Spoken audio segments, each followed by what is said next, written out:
Today we are talking about the industrial Sandblast kit. This kit does have limitations with specs, and so you always want to be above 3 gallons a minute and you want to be above 3000 psi.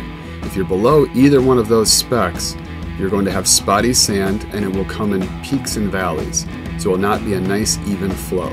Do not use this if you are below 3000 psi or below 3 gallons a minute.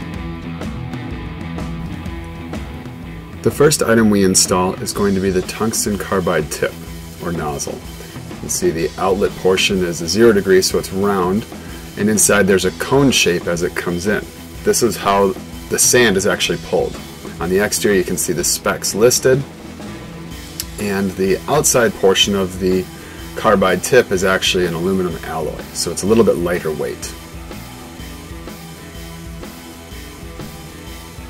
The Sandblast head uses the Venturi effect to draw sand, so it creates a vacuum inside the chamber through the use of pressure and volume of water. So when you install the tungsten carbide tip at the end, you're going to see a rubber gasket.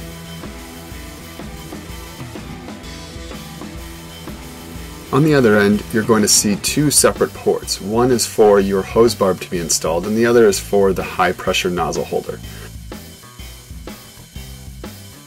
The nozzle holder is held in place by the wing nut, while the intake is actually regulated by a sand valve. So this is going to regulate the amount of vacuum. Either you're going to have more air or more sand, depending on if you screw it in or screw it out.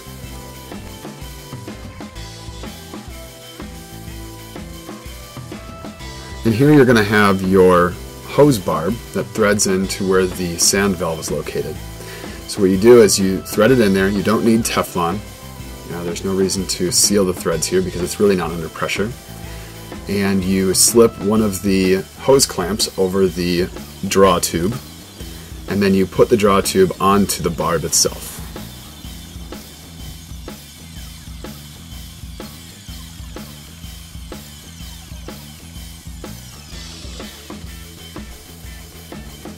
Regardless of the version of industrial Sandblast kit you purchase, you're going to have to install the 1/4-inch threaded nozzles. These are pretty standard in the industry. Make sure that they're 0 degree. They can be any size.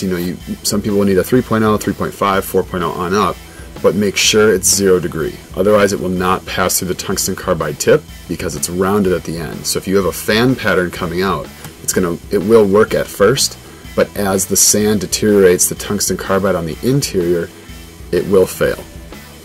The next piece is going to be your nozzle holder, and here you're going to have your O-ring that prevents any back flushing of water. On the rounded side is where you would install your threaded nozzle, and on the hex side is where you're going to install your 1/4 threaded plug.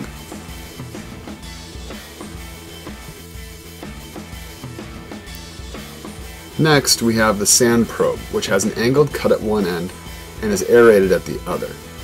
This allows sand to not create a vacuum inside, so that you continually have sand and not air being pulled. On the other end, you're going to install your hose, but make sure to install your hose clamp prior to installing it onto the probe. Remember, you don't have to put Teflon on the tungsten carbide tip because the gasket is already in there. And this is not a pressurized item. The chamber is pressurized, but only enough to create a vacuum. So in this case, I'm going to install the Teflon onto the tungsten carbide tip. And I'm actually going to do it backwards so that you can see what happens when you thread something on with reverse Teflon.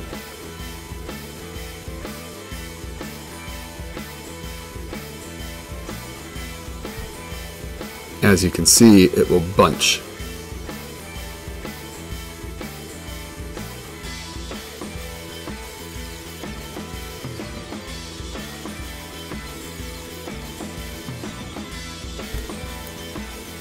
Next, we're going to install the pickup line.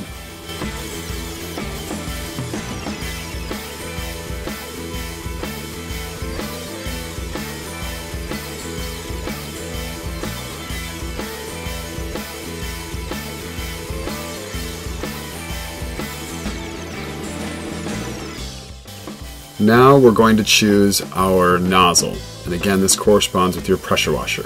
you have a 4.0 or a 5.0 to choose from.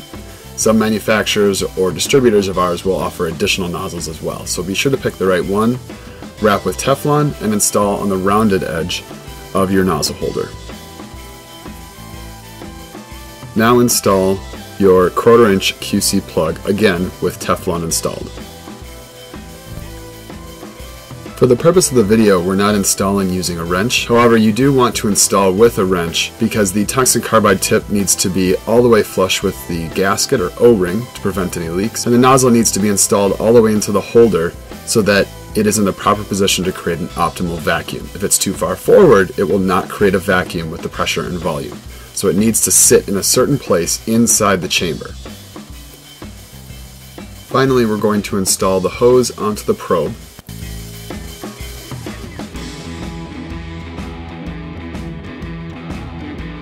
Make sure that you install your hose clamp, slide it onto the probe, and tighten down.